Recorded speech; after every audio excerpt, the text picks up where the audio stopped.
धेरै राम्रो टपिक रहेको छ cash flow statement. Cash flow statement जुन +2 लेभलमा र ब्याचलर लेभलमा कति मार्क सोध्ने गरिन्छ भनेदेखि 15 मार्क्सको सोध्ने गरिन्छ। अब क्याश फ्लो स्टेटमेन्टको मतलब के हुन्छ भने क्याश भनेपछि मनी र फ्लोको मतलब हुन्छ इनफ्लो आउटफ्लो भनेपछि इनफ्लो आउटफ्लो भनेपछि इनफ्लो भनेपछि क्याश आउनु, आउटफ्लो भनेपछि क्याश जानु। त कि त बिजनेस अर्गनाइजेसनमा क्याश आएको हुन्छ कि त बिजनेस अर्गनाइजेसनबाट क्याश गएको हुन्छ। र स्टेटमेन्टको अर्थ हुन्छ एउटा हामीले जुन सजाएर राख्ने एउटा विवरण जसलाई हामी भन्छौँ क्याश फ्लो स्टेटमेन्ट। हामी यसलाई भन्न सक्छौँ cash flow statement is the statement which is so cash inflow or outflow of cash in specific period. भनेपछि क्याश फ्लो स्टेटमेन्ट भनेपछि कस्तो हो भनेदेखि कुनै पनि व्यवसायमा क्याश आउने र जाने त्यसको रेकर्ड गर्ने एउटा विधि हो। त्यसलाई हामी भन्छौँ क्याश फ्लो स्टेटमेन्ट। अब क्याश फ्लो स्टेटमेन्टले के गर्छ भनेदेखि क्याशको म्यानेज गर्छ। यसले के गर्छ? क्याशको म्यानेज गर्छ। त क्याश भनेपछि यसले के गर्छ? क्याश म्यानेजमेन्ट गर्छ। क्याश म्यानेजमेन्ट गर्छ। अब आऊ, अब भनेपछि मेथड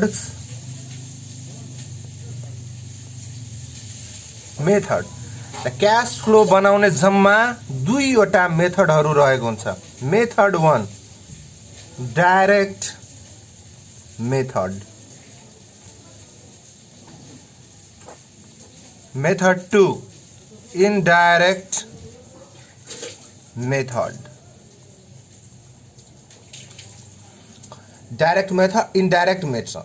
अब भनेपछि यसमा के हुन्छ भनेदेखि जम्मा बिजनेस अर्गनाइजेसनमा क्याश आउने र जाने जम्मा 3वटा एक्टिभिटिज हुने गर्दछ। त कुन कुन एक्टिभिटिज हुने गर्दछ भने क्याश फ्लो फ्रम अपरेटिङ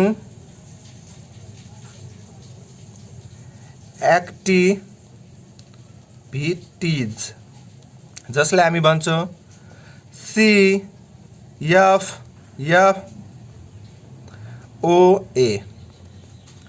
अर्को cash flow from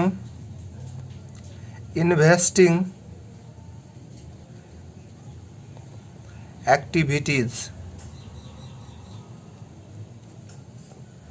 cash flow from investing activities. Last रहेको छ cash flow from financing activities जसलाई हामी डिनोट गर्छौँ CFFA ले डिनोट गर्छौँ। त भनेपछि जम्मा क्याशको जेनेरेट हुने बिजनेस अर्गनाइजेसनमा जेनेरेट हुने जम्मा 3वटा माध्यमहरू रहेको छ। Cash flow from operating activities, cash flow from investing activities र cash flow from financing activities. र यो क्याश फ्लो स्टेटमेन्ट बनाउँदाखेरि यसमा ध्यान दिनुपर्ने केही कुराहरू छन् जसलाई हामी रुल्स पनि भन्न सक्छौँ। रुल्स के हो त? बेसिक कुरा बुझ्नुपर्ने हुन्छ। त यसको बेसिक कुरा के हो भनेदेखि यदि एसेट इन्क्रिज हुन्छ भने हामी के गर्छौं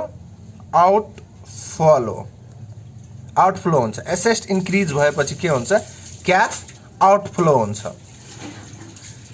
यदि एसेट डिक्रिज भयो भनेदेखि क्याश के हुन्छ इनफ्लो अफ क्याश हुन्छ। त भनेपछि क्याश बिजनेस अर्गनाइजेसनमा आउँछ।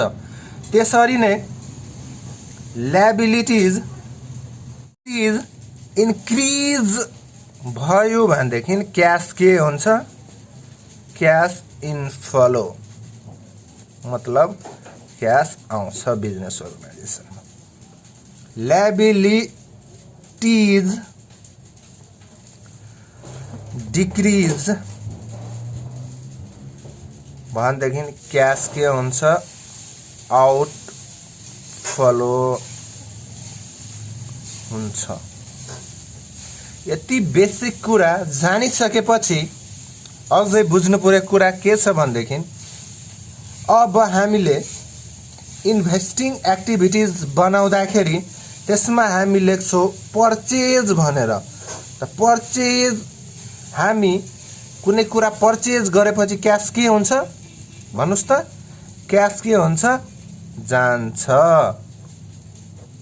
यदि सेल गरियो भनेदेखि के हुन्छ क्याश आउँछ। यदि शेयर डिबेन्चर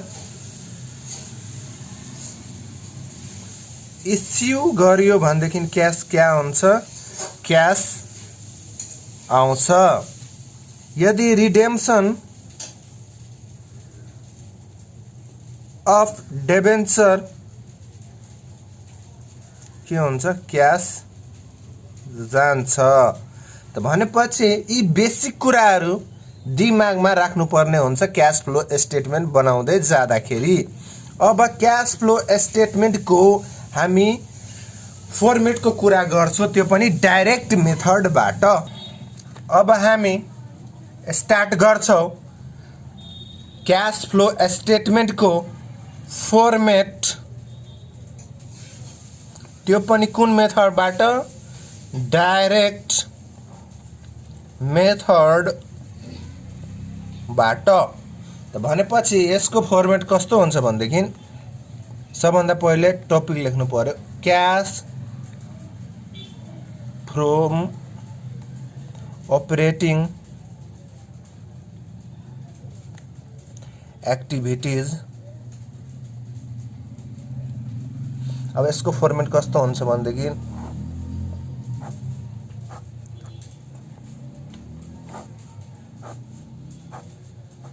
यस्तो भनेपछि यहाँ हुन्छ पार्टिकुलर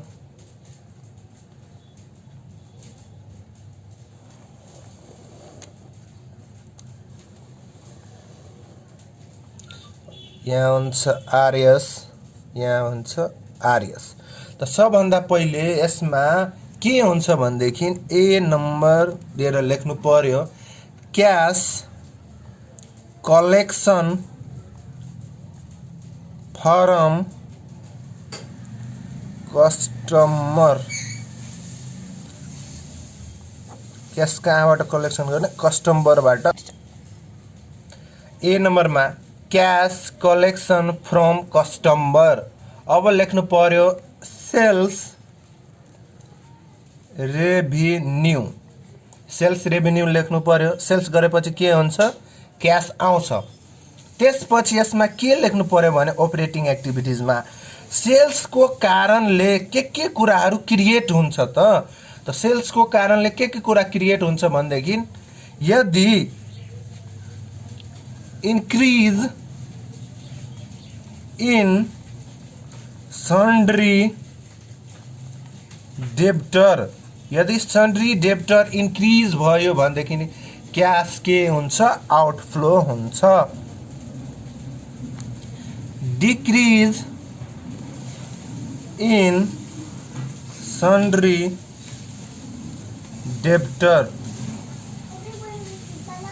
क्याश के हुन्छ इनफ्लो हुन्छ।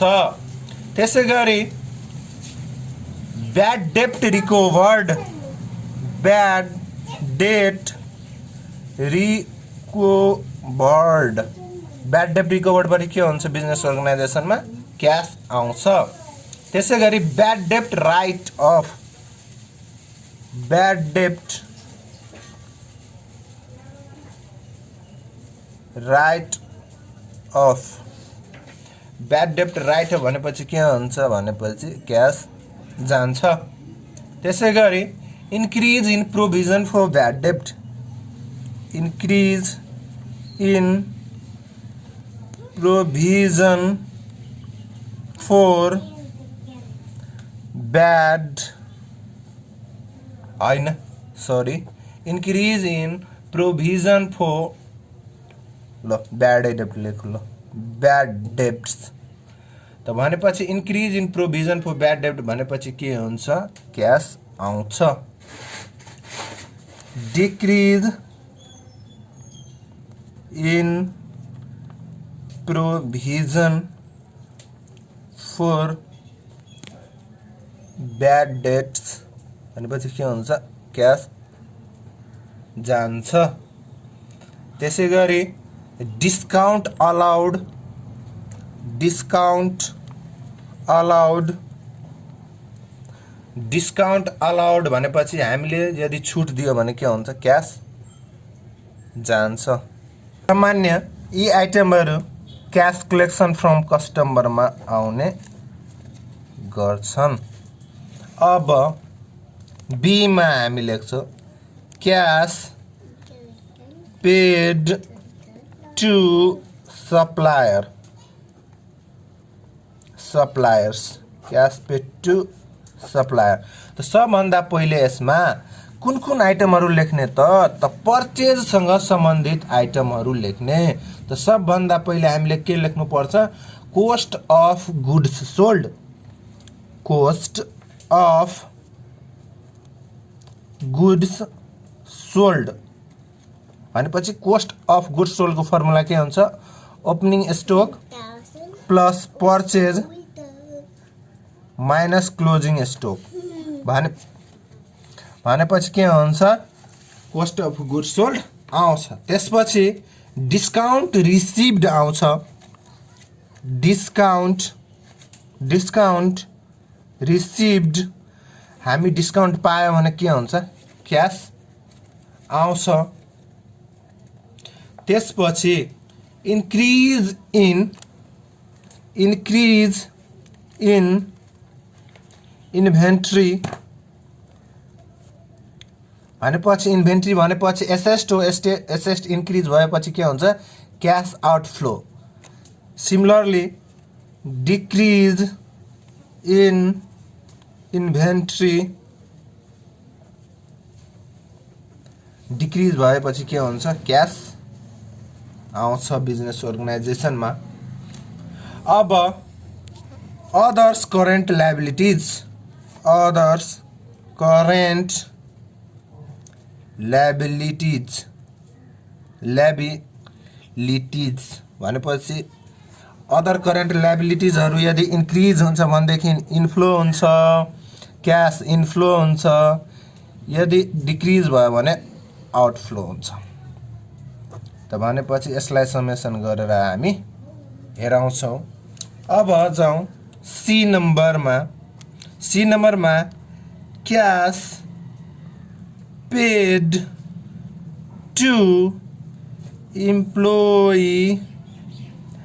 एन्ड अदर एक्सपेन्स भनेपछि कर्मचारीलाई के पेमेन्ट गरिन्छ त भनेपछि त्यो कुराहरू यहाँ लेख्ने त के पेमेन्ट गरिन्छ त सेलरिज पेमेन्ट गरिन्छ, अर्को के पेमेन्ट गरिन्छ वेजेज पेमेन्ट गरिन्छ, अर्को के एलोवान्सहरू बोनसहरू भनेपछि पेमेन्ट भनेपछि क्यास जानु त भनेपछि के हुन्छ आउटफ्लो। अनि त्यसपछि हुन्छ all office and selling expenses, all office and selling expenses भनेपछि यसमा के लिनु हुँदैन, एक्सक्लुडिङ डेप्रिसिएसन। डेप्रिसिएसनको भ्यालुलाई हामी रेकर्ड गर्नेवाला छैनौँ, किनभने डिप्रिसिएसन नन क्यास आइटम हो। त्यसपछि जाऊ insurance premium. Insurance premium, insurance premium. त्यसपछि इन्ट्रेस्ट एक्सपेन्सेस। इन्ट्रेस्ट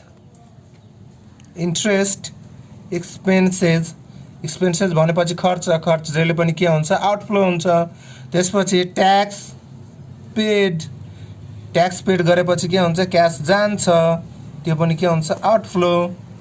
अनि यति भइसकेपछि अब के गर्नुपर्छ भनेपछि यसलाई पनि समेसन गर्नु पर्छ। अब डी नम्बरमा cash paid to extraordinary item. Cash paid to extraordinary item. अब एक्स्ट्रा ऑर्डिनरी आइटमहरु के छ भनेदेखि रेन्ट रिसिभ्ड के छ, रेन्ट रिसिभ्ड हुन्छ यसमा। अर्को के आउँछ भनेदेखि कमिसन रिसिभ्ड। कमिसन रिसिभ्ड त भनेपछि रिसिभ गरेपछि के हुन्छ, क्यास आउँछ। त्यसै गरी interest on investment. Interest on investment. त्यसै गरी डिभिडेन्ड रिसिभ्ड। डिभिडेन्ड रिसिभ्ड भनेपछि यी आइटमहरु आउने गर्छ। अब हामी के गर्छौं भनेदेखि यसलाई क्याश, अब हामी लेख्छौं, अब हामीलाई यहाँ लेख्नु पर्छ 1 दिएर cash flow from operating activities. यहाँ A plus B plus C plus D गरेर हामीलाई के गर्नुपर्छ, यहाँ एमाउन्ट लेख्नु पर्ने हुन्छ। भनेपछि यो प्लसमा पनि आउन सक्छ, यो माइनसमा पनि आउन सक्छ। भनेपछि यो त हाम्रो के को पार्ट थियो भनेपछि cash flow from operating activities को हामी अब नेक्स्ट भिडियोमा हामी भिडियो बनाउँछौं। भनेपछि cash flow from cash flow from investing activities भनेपछि यसमा के हुन्छ भनेपछि यसमा कस्तो कस्तो आइटम यसमा रेकर्ड हुन्छ भनेदेखि फिक्स एसेट र इन्भेस्टमेन्ट सँग सम्बन्धित आइटमहरु यहाँ के हुन्छ भनेदेखि record cash flow from investing एक्टिभिटीजमा गरिन्छ। धन्यवाद।